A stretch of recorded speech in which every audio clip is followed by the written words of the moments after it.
તો જય માતાજી મિત્રો, જય ગૌ માતા। આજે તો આવતા હતા પેલી સાઈડથી અને અંદર રેડલું પડેલું જોયું। 4-5 જણા ઊભા હતા પણ યાર કોઈ નહોતું મદદ કરે એમ। પછી હું ને પરેશભાઈ બંને આવતા હતા ને જોઈ ગયા એટલે વિચાર થઈ ગયો કે કાઢી જ નાખવું છે કેનાલમાં। એનો પણ એક જીવ છે યાર, ગૌ માતા છે। એટલે પછી રોંઢું બોઢું ફસાવી દીધું ગળામાં અને હવે સાઈડમાં લઈ જઈને કાઢી દેવું છે। સાઈડમાં જે ગારા જેવું હોય ને ત્યાંથી કાઢવું એટલે હોલું નીકળે ને, કે આ તો લપસી જવાય યારું।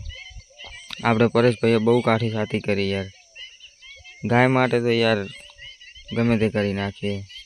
અને ભાઈ એમ કહે છે કે ચા પીતા જો આપણે। ચલો તમે હવે આ ગાય બચાવી છે, આપણા તરફથી ચા બનાવી હાલો। ચા તો યાર નહીં પીવી પણ જીવ બચાવી નાખ્યો ને એ જ મહત્વનું હોય। આપણે પરેશભાઈ ગયા હતા રેડલું કાઢીને નાવા અંદર હવે ડૂબકી લગાવે રહ્યા છે। આ ડૂબી ના જાય આ ઉભું રેડલું અને બચાવ્યું હતું આપણે। તો જય માતાજી મિત્રો, બાય બાય।